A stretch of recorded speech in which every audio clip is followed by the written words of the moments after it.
প্রত্যেক বছরের মতো শীত পড়তেই এবারও চলে এসেছে বইমেলা। আমরাও পৌঁছে গেলাম একটা শনিবারের সন্ধেবেলায়, 20 টাকা দিয়ে টিকিট কেটে ঢুকে পড়লাম ভেতরে। শিলিগুড়িতে হওয়া প্রত্যেকটা মেলার মতনই ছোটবেলা থেকে বইমেলার কোনো এডিশনই মিস করিনি। দেখতে দারুণ লাগে এরকম সারি সারি বই সাজানো। যদিও আমি আর তানিয়া দুজনেই বই পড়াতে অত ইন্টারেস্টেড না, মানে এটা ফ্র্যাঙ্কলি বললাম যে আমার তানিয়া দুজনেরই ধৈর্যটা নেই যে একটা বই প্রথম থেকে লাস্ট অব্দি কমপ্লিটলি পড়বো। কিন্তু বইমেলায় এই বইগুলো দেখতে খুবই মজা লাগে। এই ব্যাড গাইজের অ্যানিমেটেড মুভিটা আমি কালকেই দেখলাম। ছোটবেলায় যদিও আমি খুবই কমিক্স পড়তাম, মানে টিনটিন, অ্যাস্ট্রিক্স, ফ্যান্টম থেকে শুরু করে হাদা বোদা, নন্টে ফন্টে, বাটুল দি গ্রেট, চাচা চৌধুরী, পিঙ্কি, ইন্দ্রজাল কমিক্স, আমার চিত্রকথা, টিঙ্কল, কিছুই বাদ দেওয়া ছিল না। স্মৃতিকের জন্য আমরা একটা প্লে কার্ড কিনে নিলাম। তারপর আমার চোখে একটা বই পড়লো যেটার টাইটেলটা খুবই দারুণ।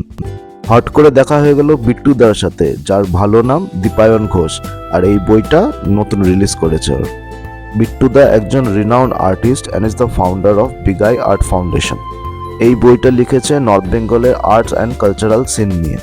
নর্থ বেঙ্গলে আর্ট সিন নিয়ে বিট্টুদার কিছু ক্ষোভ আছে, যেটাই খুব সুন্দরভাবে তুলে ধরেছে এই বইটাতে। নর্থ বেঙ্গলের সমস্ত আর্টিস্ট অফ অল স্ট্রিমসকে আমি বলবো এই বইটা একবার অবশ্যই পড়ে দেখতে। অ্যান্ড এই বইটা কিনতে হলে চলে আসতে হবে শহরতলি পাবলিকেশনসের স্টলে। তারপর এদিক ওদিক ঘুরতে ঘুরতে আমরা চলে আসলাম দেখতে কি কি খাওয়ার স্টল বসেছে। যদিও পছন্দ হলো না তেমন কিছু খাওয়ার মতো, তারপর চোখে পড়লো এই কেক শপটা। এই কেক শপটা সিচুয়েটেড শিলিগুড়ি হাকিমপাড়াতে, এবং তাদের এই স্টলে ডিসপ্লেতে রয়েছে বিভিন্ন রকমের কাপ কেকস, মাফিনস এটসেট্রা। তো আমরাও একটা চকো কাপ কেক নিয়ে নিলাম। কেকটা খুবই ফ্রেশ অ্যান্ড টেস্টি ছিল খেতে। তারপরে ভাবলাম একটু চা খাওয়া যাক। তো এখানে বানানো হচ্ছিল তন্দুরি চায়, যেটা পার কাপ 30 টাকা করে নিল। খারাপ ছিল না, চাটা ভালোই ছিল। মানে মেলার চা অতটা ভালো হয় না, যদিও এটা খারাপ ছিল না, বেশ ভালোই ছিল। তো আমরা চাটা খেয়ে এদিক ওদিক ঘুরতে ঘুরতে একটা স্টলে এসে পৌঁছলাম যেখানে কিছু সায়েন্স ইনস্টলেশনস ছিল। তো সেগুলো আমরা খুব মজা করে এক্সপ্লোর করলাম। তারপর এদিক সেদিক ঘুরে ফিরে আমরা একটা দারুণ সন্ধে কাটালাম। যাই হোক, আমাদের আজকের এই ভ্লগটা বানানোর মেন উদ্দেশ্য এটা বলার জন্যই যে কামিং জেনারেশনের হাতে ফোন বা ট্যাব তুলে না দিয়ে একটা বই তুলে দিন।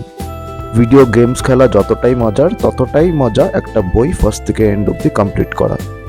আজকালকার বাচ্চাদের এই হ্যাবিটটা একদমই কমে গেছে।